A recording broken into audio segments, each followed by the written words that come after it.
What's going on, my geeks? Welcome to your first ever Gweek in review. It's geek and week blended into one word. Geek+Week Gweek. Gweek in review.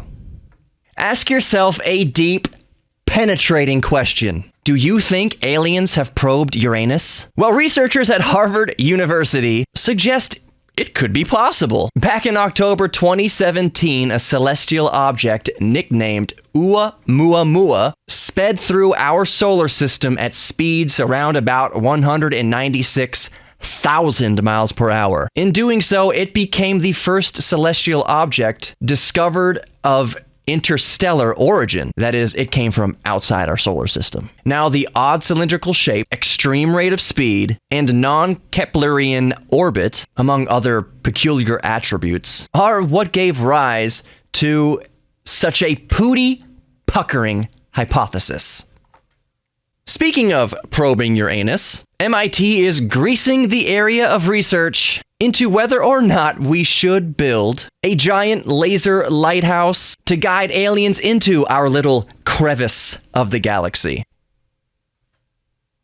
I swear I am not making this up. The links to all these stories are shoved up underneath me in the description. Do you think our first alien contact would go well? It's just my personal theory that if you had the technology to trek from star to star, you're probably... Can I talk? You're probably either desperate for survival or looking for resources to fuel your own civilization. And by the time something like that gets to us, we'd be so intellectually insignificant that they'd eat us like hot dogs. But now I'm way off topic. The historic Western town set of the popular TV show Westworld has unfortunately burned down in the recent California wildfires. And as of recording this video, there's no official word as to whether or not they'll rebuild the set or shoot at that exact location. Now, that's not to say the new season is on hold, just that they might not use that exact location, which, needless to say for them, for production purposes, would cause a nightmare of continuity issues. This week, Samsung unveiled its mind-bending foldable screen smartphone prototype. Now, since it's just a prototype, as of recording this video, we don't know the final specs. But one would hope it would be flagship by the time Samsung plans to sell it in 2019 to consumers. So maybe the Snapdragon 855? And also, since it's only a prototype at this point, the screen size specs are not concrete, other than it's the size of a phone when it's folded and the size of a tablet when it's open. Samsung says that the screen can survive hundreds of thousands of bendings, and that a new plastic polymer will replace... Can I talk? And that a new plastic polymer will replace the Gorilla Glass for obvious crunchy, ouchy reasons. The Nintendo Switch finally has a YouTube app. Hooray! Previously, we only had Hulu. On that note, Netflix has said that pretty much since launch, it has an APK ready for the Switch. But obviously, Nintendo has a stranglehold on the device being used for anything but playing games. Now, we can moan about this all we want, but you can't deny it's been a pretty successful strategy for Nintendo. And on a personal note, I surprisingly don't mind because the games have been so great. PUBG is gearing up for release on the Sony PlayStation. So, of course, Microsoft responds by making the poorly ported 30 FPS slugfest available for free on Xbox. So if it's free, is it a good enough port to make you spend no money on it? Only time will tell. Speaking of PlayStation, Sony's PlayStation Classic is using the free open source PCSX emulator that's been available since literally Y2K. So why bother? And a side note, people born in Y2K just graduated high school.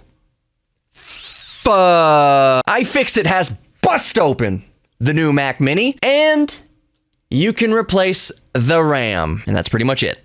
They did the same to the tiny new MacBook Air, and it's exactly as pointless as you'd expect. Everything is soldered on. Next story.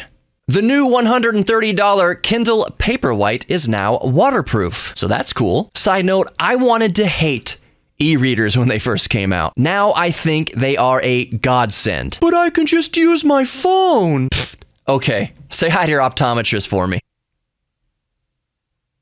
The world's oldest discovered figurative drawing depicts an animal that's been speared. The drawing is 40,000 years old. Now, figurative drawing means it's basically not just a caveman tracing his hand, but actually drawing something from memory, freehand, or using a real live, well, in this case, a dead animal as a guide. That's neat. Have you forgotten about the mannequin named Starman sitting in the Tesla Roadster that Musk shot into space in February? Well, it's now the furthest from the sun that it's going to get, and it will brush past Mars in October of 2020. More and more people think the Earth is flat, which is mind-boggling.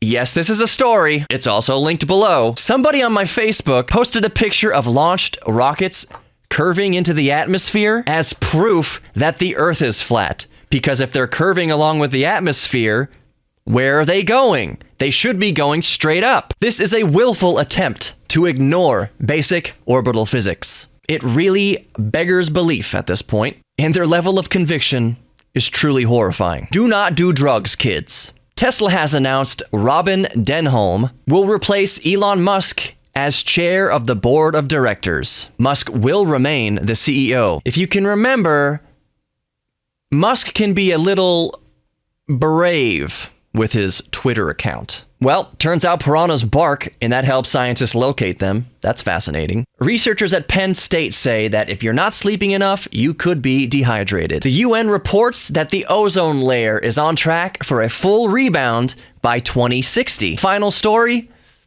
Do you like Tetris? Of course you do. Well, several studies have all but confirmed its palpable benefits to the brain. Remember when they said video games would rot our minds? Well, at least in Tetris's case, it can actually heal it. Thank you for joining me for this Gweek in review. Remember that the links to all these stories can be found in the description below. Also, remember to subscribe to the Geek Therapy Radio podcast in your favorite podcast player. So, iTunes, Pocket Casts on Android, Google Podcasts, Spreaker, the iHeartRadio app. Just search for Geek Therapy Radio with Johnny Hamburger. It'd also be amazing if you subscribe to my YouTube channel here. But if you don't do any of that, please be good to each other, starting with ourselves, because sometimes we forget to be good to ourselves. Embrace your geek thing, because we are all geeks about something. That is something that we all have in common. I know in modern times we've been trained to believe that it's politics that divide us. Our own personal political opinions are just that,